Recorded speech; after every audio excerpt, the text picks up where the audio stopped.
there everybody, and welcome to day 4 of Poems with PJ. I am PJ, Paul Jenkins, and welcome to the Den, as we're now calling it. And as you will see, the Den is getting more and more filled up with stuff. I'll come to that in a little bit. First of all, I want to say something really exciting that's happened. This afternoon, we were featured on the BBC London News, which is absolutely amazing. A little clip of what we've been doing every day here on the channel was featured on the news in London. And we've put a post for that up on the Facebook page. So if you want to have a look, you can see a very, very tiny clip of what we've been doing. But it's lovely that people are starting to take notice. And you're starting to take notice as well, because I know you are, because you've started sending me your poems. And we've got another one of those to share in a little while. But as I said, we've got what we like to call a menagerie starting to appear here. We've got our dinosaur from day 1, and our bear from day 2. Our unicorn from yesterday, Geraldine, she's here. And if you notice down here, we've got another little friend has joined us, a wee little flamingo. This is a little flamingo. Flamingo doesn't have a name, actually, as far as we know. So we need to get a name for the flamingo. Maybe you can suggest a name for us. But the thing I like about this flamingo is it's in my favourite colour. And my favourite colour is pink. Now, sometimes when I say I like pink, a lot of people look at me and go, really? That's your favourite colour?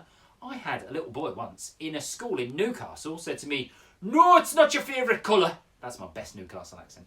And he said, you're not allowed to like pink. And I went, why am I not allowed to like pink? He said, you're not allowed to like pink because you're a boy.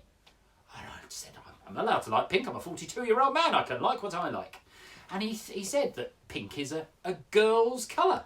Well, I thought that's a little bit unfair. It's a bit unfair to me because I like pink. It's also a little bit unfair if you're a girl and you don't like pink. And that's why I wrote this poem. And it's called I Don't Like Pink. So you have to imagine that I'm not a 42-year-old man who's wearing a silly hat. You have to imagine I'm an 8-year-old girl. I'm not a fan of pink. It doesn't make me smile. My mum says I'll grow into it. But it's taken me a while, because now I'm nearly 9, and still it feels quite strange. Wearing clothes I just don't like that much. I want a different range. I want some reds and greens and browns. I want some navy blues. Instead it's all this yucky pink. I've even got pink shoes. My toys are pink. My coat is pink. My bed cover is fuchsia, which Mum says isn't really pink, and I don't argue with her, because Mum's the one who buys this stuff. She's covered all my room. She says that pink is what girls have, and I'll learn to like it soon. But I don't think I'll like it. I think it really stinks. I wish it would just go away. I really don't like pink. So there you go, that's I Don't Like Pink. And remember, I'm back to being me now. I'm a 42-year-old man with a bald spot now. I'm now no longer an 8-year-old girl, all right? But that's a poem for everybody out there who maybe likes pink, maybe doesn't like pink. And you know what? I don't think pink really cares. I don't think pink goes home at the end of the day going, oh no, orange, nobody liked me. I don't think that happens at all. So there you go. And we've got all sorts of other things. Poems can tell us all sorts of stuff about our favourite colours. They can be utter nonsense sometimes as well. And this next poem really is a piece of nonsense. In fact, it was the absolute, I would say, inspiration for our second book, Wibbly Wobbly Words. Because Wibbly Wobbly Words is a nonsense book. But this poem is one of my favourite poems ever. I first read this poem when I was in year 6. And that was a long time ago.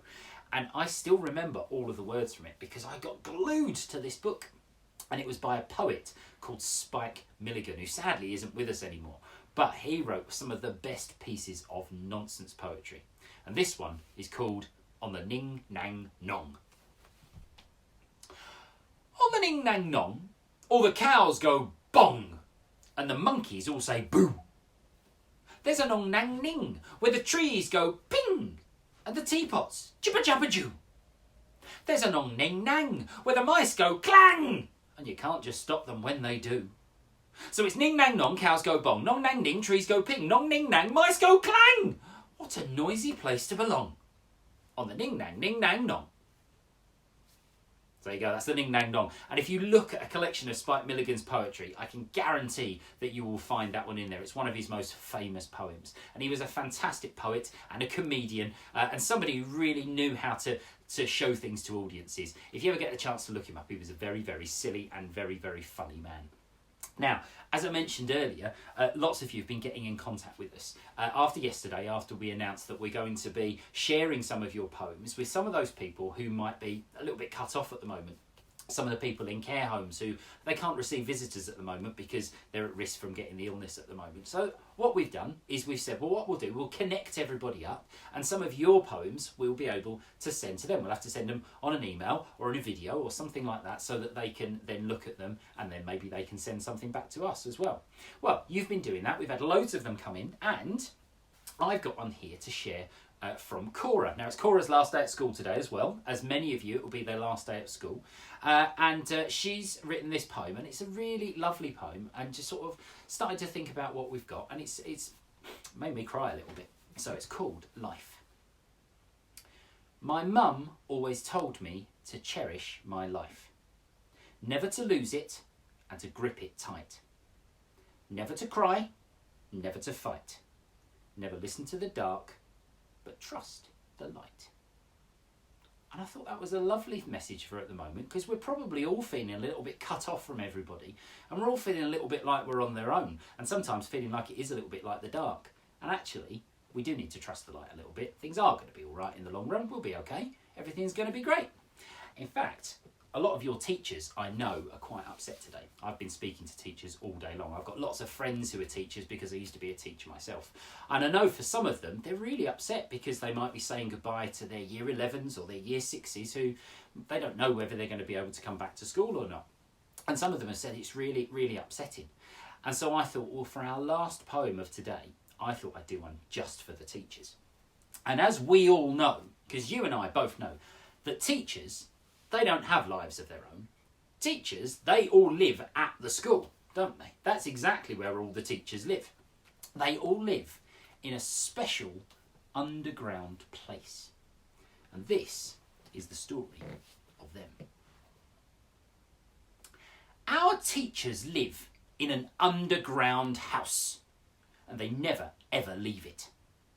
Anne said she saw one in Tesco's once, but I really just cannot believe it. Because at 3:30, when the gates are shut, they open the hidden door that's under the rug at the back of class 2. Their home underneath the floor. They're the best of friends and they all get along, never arguing over the telly. And they take it in turns to do housework each day, so the room below house is not smelly. They sing and they dance and they play silly games. And they talk about us all night long. And then they go off to bed at 8:30 because they know to stay up late is wrong. In the morning, they wake up dead early, just like all good teachers should do, and practice their writing, and practice their sums, and practice at wanting a brew. Oh, yes. And then they get their pens out for their marking, in purple, in red, and in green. A rainbow of scribbles all over our work. The brightest that you've ever seen. And then at 9, we're all back on the carpet to do it all over again. The teachers appear from their home down below, their top secret underground den.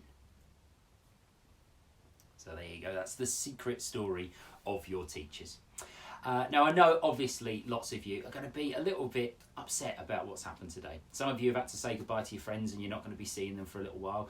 You might be saying goodbye to your teachers and not necessarily seeing them for a little while either. And that's okay. That's perfectly fine. We all understand that. I'm a little bit upset too. There's lots of children that I was going to visit in schools over the next few months and I'm not going to get to see them maybe until September, or maybe it might be that they're in high school the next time I see them and I was expecting to see them at their primary school. But don't you worry, we'll all be staying in contact with each other. There'll be some of your friends that you'll see almost every day now. There's some of your friends that you might see just every now and again. But one thing's certain, this will all pass and we'll all get through it together. Have a lovely weekend, everybody. We'll be back on Monday with brand new poems. And please keep your poems coming to us. Send them to pauljenkinspoet@gmail.com. And there's loads and loads of links that you can find on the Facebook page for how you can get stuff to us. Have a safe weekend, everybody, and I'll see you soon.